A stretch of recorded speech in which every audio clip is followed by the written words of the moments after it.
सभी साथियों को मेरा प्यार भरा राम राम नमस्कार। तो स्वागत है एक बार फिर से अपने ऑनलाइन मंच पे। और आज के इस वीडियो में बात करते हैं राजस्थान करंट अफेयर जनवरी 2025 वाला और दिसंबर 2024 है वहां से। तो जो एग्जाम के पास में जो महीने होते हैं उनसे क्वेश्चन ज्यादा पूछे जाते हैं, तो अपन इसमें पॉइंट टू पॉइंट बात करेंगे। और जो थ्योरी है ना, जैसे वो बात करेंगे। तो इसमें एमसीक्यू नहीं लिए हैं, अपन ने लिए थ्योरी। तो फर्स्ट जो पॉइंट है अपना ये है कि प्रदेश का पहला बालिका स्कूल जो है कहाँ खोला जाएगा। तो ये पंचुकड़ा गांव है जोधपुर के अंदर। वैसे बात करें कि केवल सैनिक स्कूल, तो सैनिक स्कूल वो चित्तौड़गढ़ के अंदर खुला था सबसे पहले, और 1962 के अंदर खुला था। उसके बाद में एक झुंझुनू में, एक अलवर के अंदर। अब चौथा जो है सैनिक स्कूल जोधपुर के अंदर है, लेकिन लेकिन सैनिक स्कूल महिला भाई बालिका सैनिक स्कूल है ये। तो पंचकुड़ा गांव जोधपुर के अंदर ये खोला जाएगा। जोधपुर संभाग का ये पहला स्कूल है, ठीक है। ये अपना पॉइंट है। नेक्स्ट पॉइंट है प्रवासी भारतीय सम्मान जनवरी में आयोजित किया गया था। उससे संबंधित अपने राजस्थान से संबंधित कुछ करंट अफेयर है वो अपन बात करते हैं। कि जैसे प्रवासी भारतीय सम्मान जनवरी 2025 के अंदर ये हुआ था। प्रवासी राजस्थानी जो है सम्मान किसे दिया गया, प्रवासी राजस्थानी सम्मान ये दिया गया डॉक्टर रामनिवास को दिया गया। तो ये क्वेश्चन पूछा जा सकता है कि भारतीय प्रवासी सम्मान जनवरी 2025 के अंदर आयोजित हुआ था, उसको भारत प्रवासी राजस्थानी किसे दिया गया। तो डॉक्टर रामनिवास को। और ये म्यांमार के अंदर रहते हैं अभी, और वहां पर बौद्ध भिक्षु हैं, उनको संस्कृत पढ़ाते हैं। आयोजन कहाँ हुआ इसका, तो भुवनेश्वर के अंदर हुआ था। और राष्ट्रपति द्वारा द्रौपदी मुर्मू द्वारा ये उनको जो है अवार्ड दिया गया है। तो किसके द्वारा सम्मानित है, राष्ट्रपति द्वारा सम्मानित है। आयोजन कहाँ हुआ, भुवनेश्वर के अंदर। और किसको दिया गया, रामनिवास को ये दिया गया, ठीक है। आगे बात करते हैं ऊंट महोत्सव जो है। ऊंट महोत्सव अंतर्राष्ट्रीय ऊंट महोत्सव 10 से 12 जनवरी 2025 को अंतर्राष्ट्रीय ऊंट महोत्सव का आयोजन हुआ है। वैसे बात करें तो ऊंट महोत्सव बीकानेर के अंदर होता है, ये तो सबको पता है। लेकिन अब आजकल जो है डेट पूछने लग गए कि 10 से 12 जनवरी को हुआ। जनवरी में होता है, अपने पढ़ा है, खूब रखा है। लेकिन 10 से 12 जनवरी को हुआ है या 12 से 15 जनवरी को, तो डेट भी याद रखनी है साथ के अंदर। तो 10 से 12 जनवरी 2025 को ऊंट महोत्सव का आयोजन होता है। कहाँ पर होता है, बीकानेर के अंदर। विभाग कौन से विभाग के द्वारा, तो पर्यटन विभाग रहता है प्लस जिला प्रशासन, यानी वहां का बीकानेर का जो जिला प्रशासन है, दोनों मिलकर अंतर्राष्ट्रीय ऊंट महोत्सव का आयोजन करते हैं। कब होता है, तो 10 से 12 जनवरी को होता है, बीकानेर के अंदर होता है। पर्यटन विभाग व जिला प्रशासन द्वारा ये होता है। फिर अब इसके अंदर कुछ पुरस्कार दिए गए कि मिस मरवन महक को दिया गया, मिस्टर बिकाना।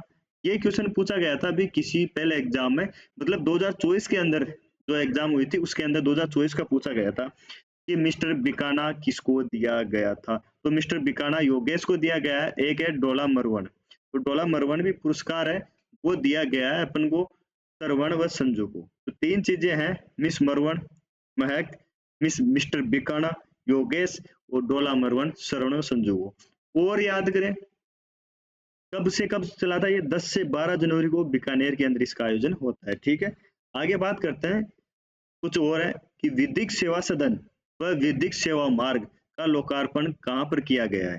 तो जो अपने राल्सा है राजस्थान, जो है राजस्थान ये सिविक सेवा प्राधिकरण, राज्य सिविक सेवा प्राधिकरण जिसको राल्सा बोलते हैं, उसके द्वारा विधिक सेवा सदन व विधिक सेवा मार्ग का लोकार्पण किया गया। कहाँ पर, तो जयपुर हाई कोर्ट है ना, उसके अंदर। तो ये पूछा जा सकता है कि विधिक सेवा सदन का व विधिक सेवा मार्ग दोनों का लोकार्पण कहाँ किया गया, तो ये किया गया अपने जयपुर के अंदर। दिनांक कौन सी दिनांक को, तो 4 जनवरी को ये इनका लोकार्पण किया गया है, ठीक है। अब बात करते हैं आगे कुछ और है कि राष्ट्रीय विधिक सेवा प्राधिकरण अध्यक्ष कौन है, तो BR गवई है, ठीक है। राज्य विधिक सेवा प्राधिकरण अध्यक्ष पंकज भंडारी है। ये अभी हाई कोर्ट में न्यायाधीश भी है। और राजस्थान हाई कोर्ट में मुख्य न्यायाधीश कौन है, तो MM श्रीवास्तव है, ठीक है। तो ये अपन इससे इंपॉर्टेंट जो है क्वेश्चन अपन बना सकते हैं कि विधिक सेवा सदन विधिक सेवा मार्ग का लोकार्पण कहाँ किया गया, जयपुर के अंदर, कब, 4 जनवरी को। और अपन राष्ट्रीय विधिक सेवा प्राधिकरण अध्यक्ष कौन है, BR गवई है। राज्य विधिक सेवा प्राधिकरण अध्यक्ष कौन है, पंकज भंडारी है। मुख्य न्यायाधीश कौन है, जानकारी नहीं मिलती है, ठीक है।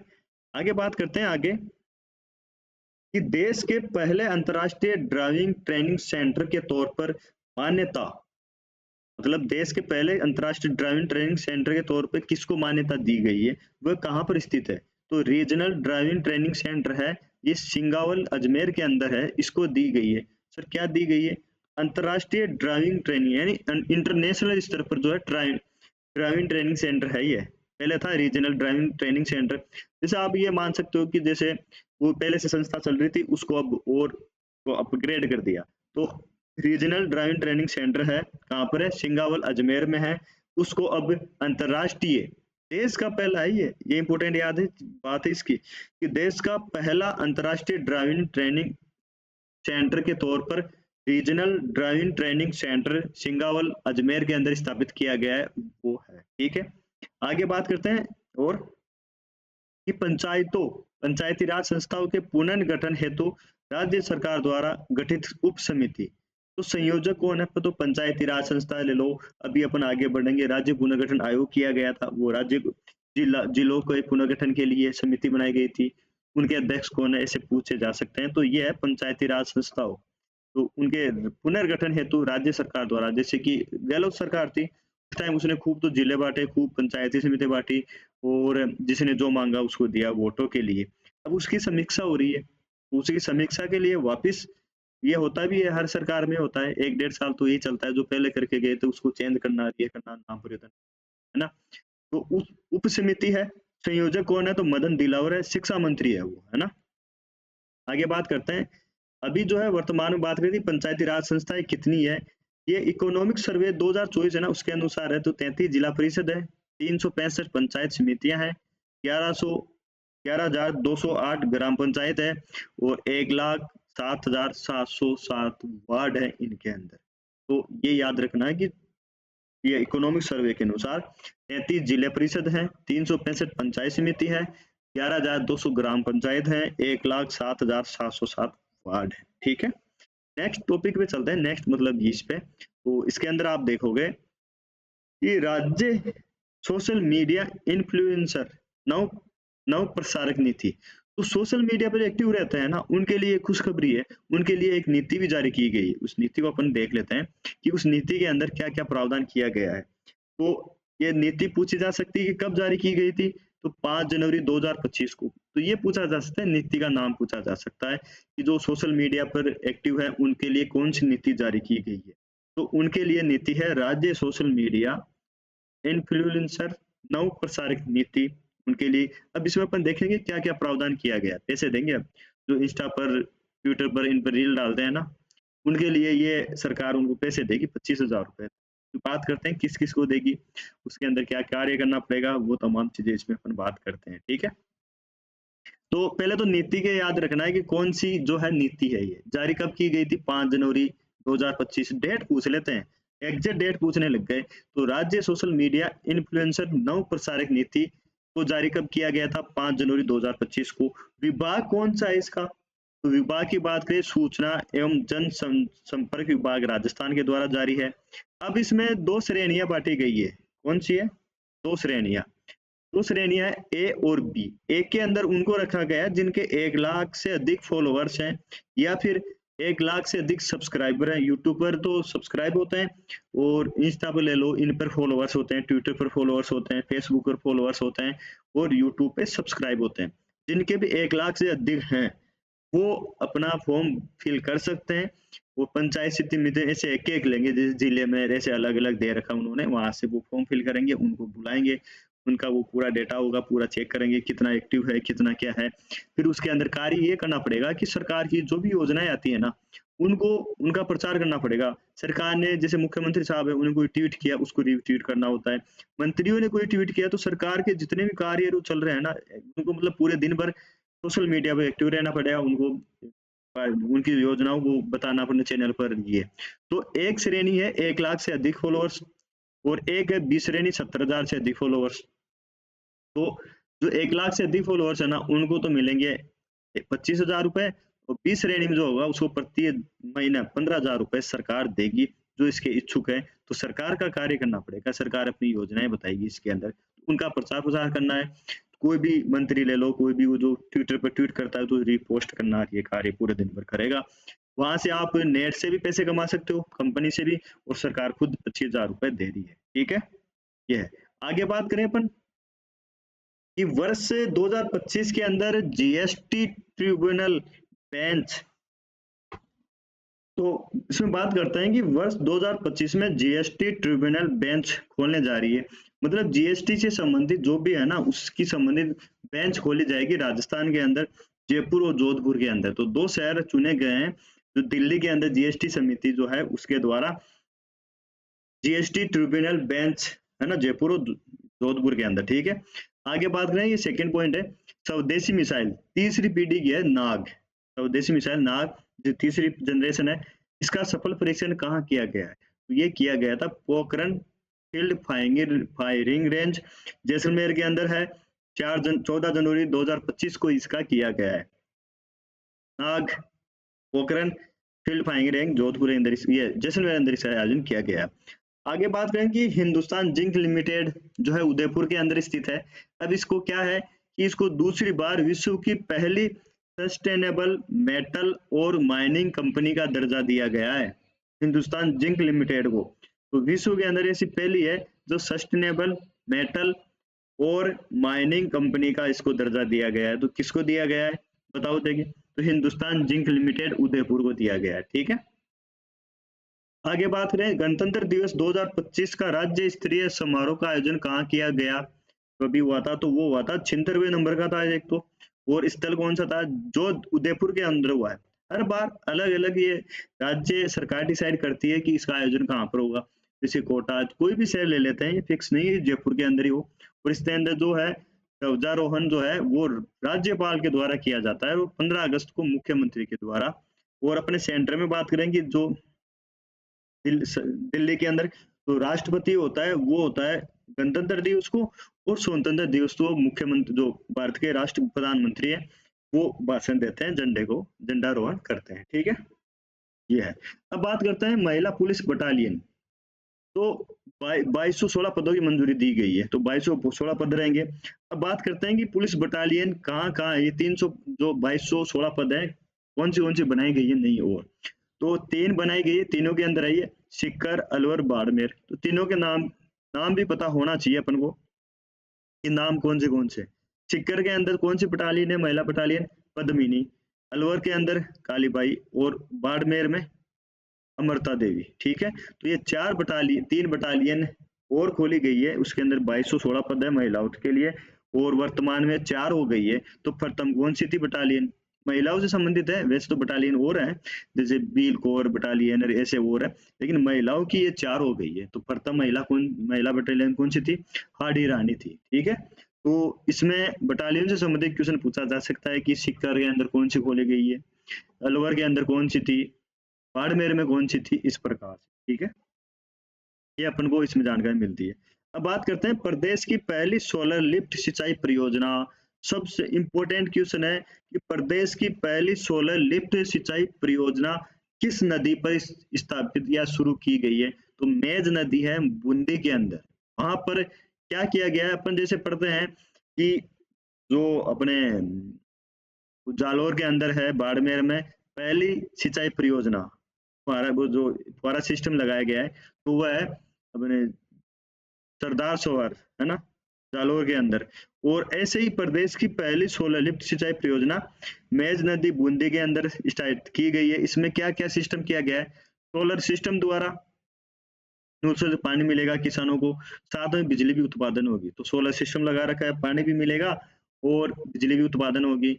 में इसमें क्या है कि मेज नदियां में 4 नदियों का संगम है। इसमें कौन सी है? मेज के अंदर 3 नदियां और 4 नदियां और आती है, कुरेल है, घोड़ापचाड़ है, तालेड़ा है और बेजान है। ये चारों नदियां क्या है इसमें आके गिरती है। कौन सी? मेज नदी के अंदर। मेज नदी कहाँ पर बहती है? बूंदी के अंदर। कौन सी सिंचाई परियोजना है और क्या इसमें शुरू किया गया है?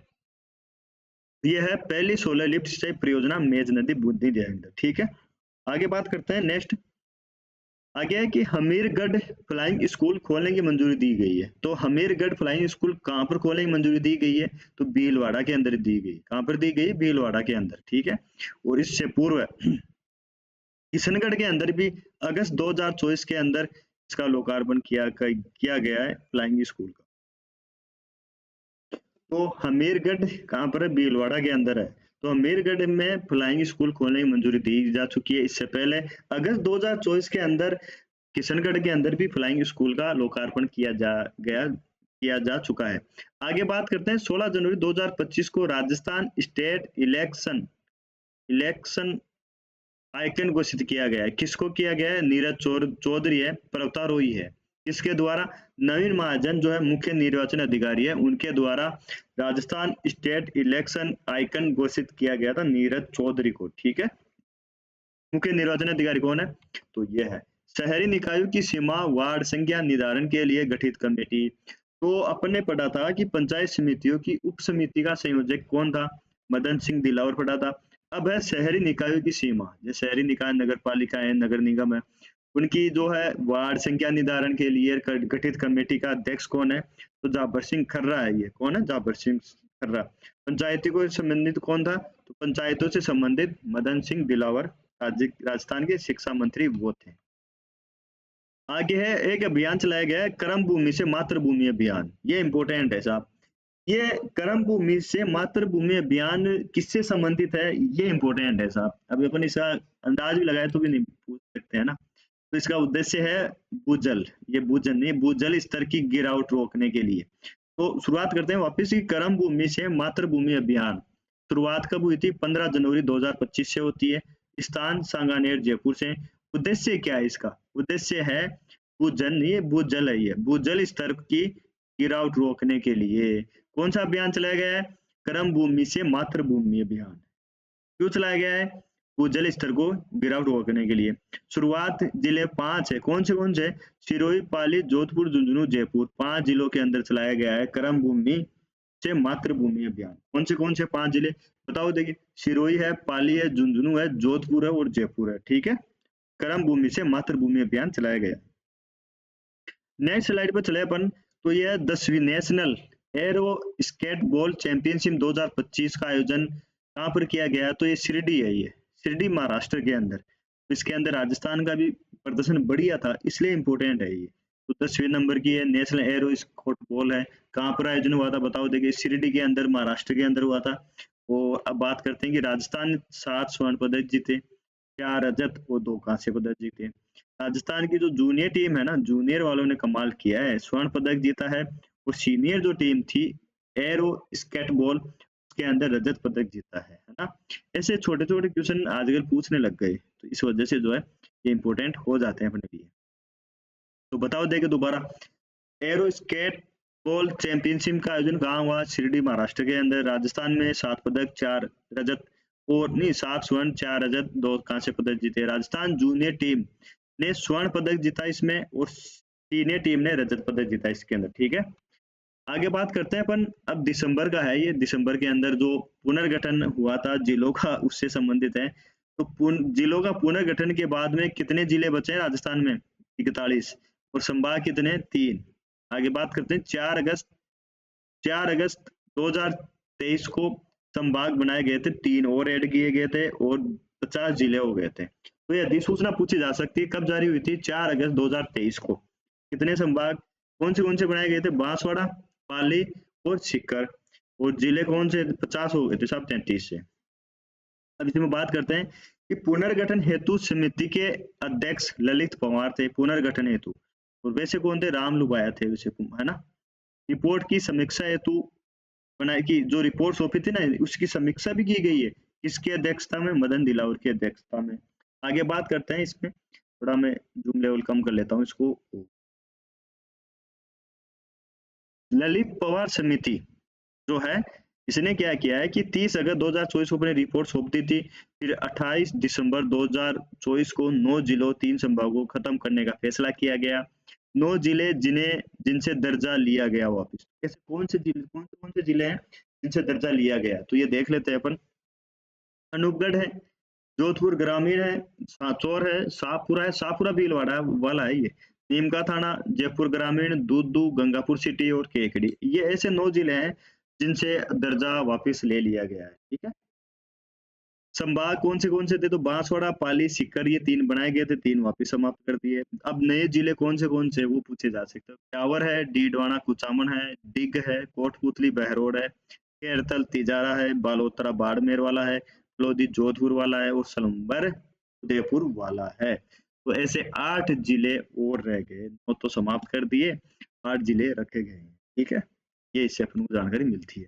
आगे बात करते हैं राजस्थान युवा महोत्सव 2025 का आयोजन कहाँ किया गया है, तो एसएमएस स्टेडियम जयपुर के अंदर 8 से 12 जनवरी 2025 के अंदर किया गया था। फिर है आगे साहित्य अकादमी पुरस्कार। साहित्य अकादमी पुरस्कार जो दिए गए थे राजस्थानी भाषा में मुकुट मणिराज को दिया गया है और कोटा के निवासी है।